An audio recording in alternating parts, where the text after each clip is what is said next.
This is going to be an install video for the DSworks 6-point rear brace.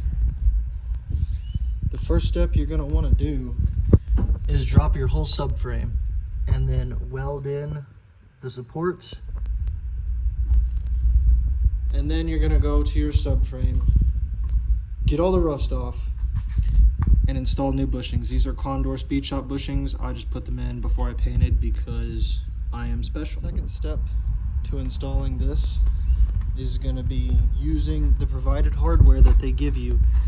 They give you this long drill bit that has a weld right here. It's basically just an extended drill bit. And they also give you a bolt that you're going to use as a pilot. You stick that drill bit all the way up through there, and then it's going to pop out right there, and you have a perfect hole to use as a pilot hole to drill the actual hole you need to fit that. So this pilot bolt you're going to put in all four corners of the subframe, and you're going to drill that pilot hole. That is going to show you exactly where you need to cut on the subframe, because you're going to have to cut up there, in that corner, right here, and right there. Always remember to oil your drill bit tips, just so they don't burn out. We have the first hole drilled. Moving over to the second one. It's just super easy. Always make sure this pilot bolt is in there as tight as you can get it. That way there's no chance it can drill off-centered or anything like that. The shoulder needs to be all the way in there and rammed up against the metal, as tight as you go. So whenever you are drilling through this pilot hole on the back side, that is the trunk side of the car, you'll feel it go through 3 different layers of metal. You want that, but for the front side, you only want to drill through 1 layer of metal. You don't need to have 3 pass-throughs to get it all the way in. So as you can see, we have a hole here, a hole here, a hole here, and a hole here. Those are from that pilot bolt. You're gonna have to cut this off, if the camera will damn focus, this right here, and this right here off. Now, they do sell a 6-point brace that is seat friendly, like rear seat friendly, where you don't have to cut as much out and you can still use the rear seats. With this particular setup, you kind of don't. I mean, if you're at this point of the car, you don't need a back seat anyway. We're done now with the pilot bolt and super long drill bit, extendo drill bit. All the holes have been drilled. We are going to do the back holes first, like the instruction says. So we are now on to this. This is a 2-inch bit. Just remember to always oil your drill bits first before using them. So yeah, don't want to burn that out. So we have the first 2 holes drilled like that. That's what they look like. You can see all the way through. Now we're going to take the deburring tool and deburr all that mess, because we're not a bunch of animals. After we deburr it, we get a little stick magnet, get all that trash out of there. We don't have anything left in there to rattle around inside the chassis. Next thing we're doing, that's the small pilot hole that was drilled with that pilot bolt. That hole now needs to be widened with this 13mm drill bit on both of them, and then we will get to the fronts. And once again, always remember to oil your drill bits. All right, we've used that 13mm drill bit. I don't know if you can see that, but you're gonna pass through 2 layers of metal, and then once you do that, you're gonna start hitting those threads. And with that, you just want to countersink it a little bit. That's what that super shiny piece is, right? Let me see if I can point to it. So right there is where the threads start. You're going to pass through this piece of metal and then this piece, and then you're going to start hitting threads.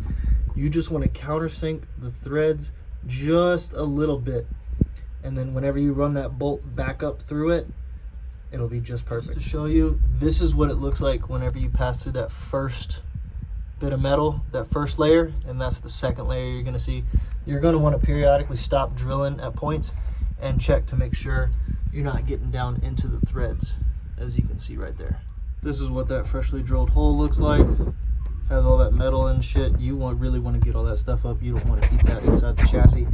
That'll act like sandpaper whenever you have the actual brace mounted in there, because it's going to sit right on here. These are what's going to sit in those holes. And you don't want that rubbing, it'll act like sandpaper. Now, if you properly oiled your drill bits like you were supposed to, you're going to have a little bit of oil residue in there.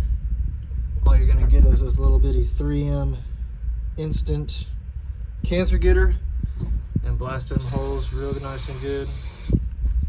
Clean all that shit out.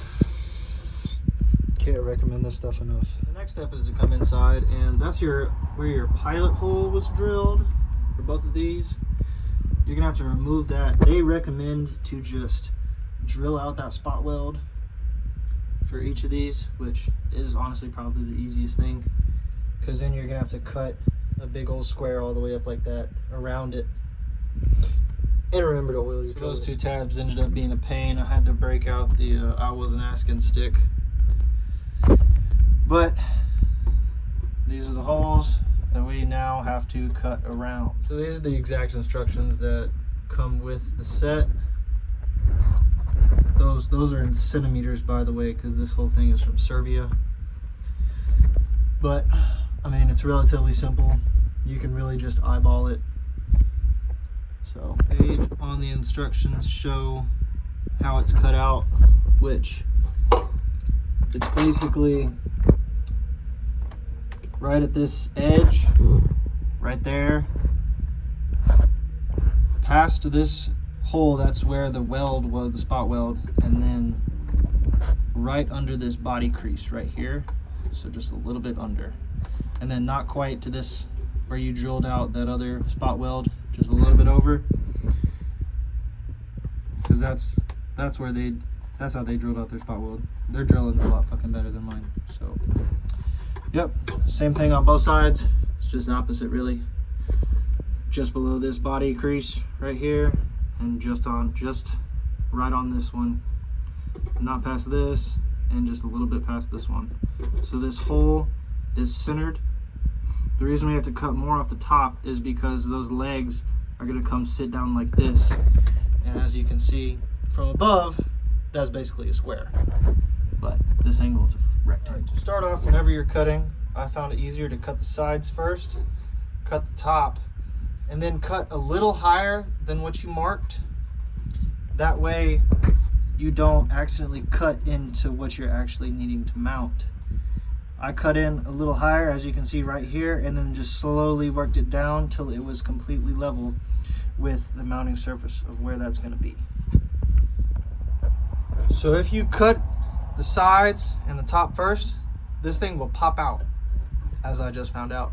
And you can bend it down and actually see in there how far down you need to cut. So the actual base down here is right about here, so I need to cut this a little bit further and cut this a little bit further. But just to be safe, I'm gonna cut this whole tab off first and then just slowly walk this line down. So just like before, we're gonna get that 13mm, clean up these pilot holes until we can start seeing those threads, and then we're gonna come in here and clean everything up, clean all these sharp edges up, throw in some brake cleaner and polish it all up and nice. Now we have all 4 holes cleaned, deburred, and brake cleaned. It's time to stick some bolts up through the bottom so we can start doing our first test fit to make sure everything is good. We can't add these in and drill the holes for these bolts until this thing is test fitted in, and we have, what we're gonna do is basically send these bolts up through, so that through those holes we drilled, there's gonna be about that much showing. That way we can just lay the whole bar in, and then we're gonna go. This is all you want, is just a little nub sticking up, so that way whenever you lay the cage in here, it'll just sit right on there. To get the right depth, so you have just a little nub up top, it's gonna be like, for that, it's 1.5 fingers. you want a space between the shoulder and the threads.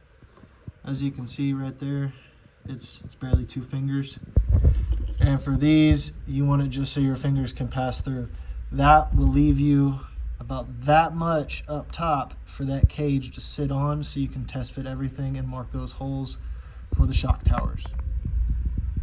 So the bar is in. It's sitting on just the tips of those bolts, just so whenever you shake it like this, there is no movement.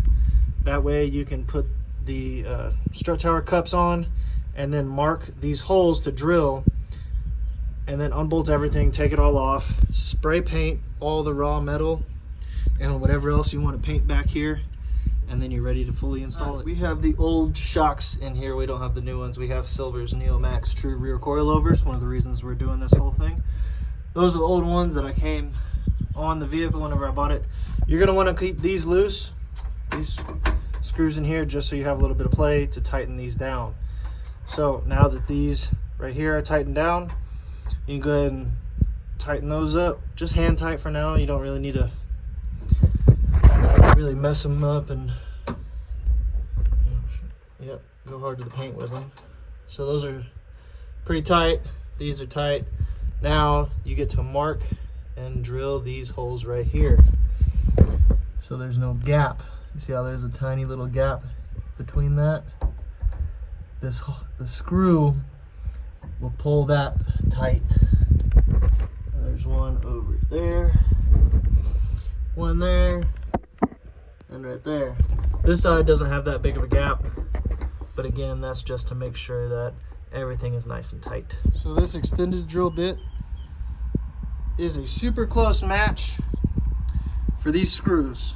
It's a little bit big, but it fits damn near perfect. The full correct size is 7/32. This might actually be a 7/32, but it works for me. My 7/32 was burnt out because I didn't use oil on my drill bits.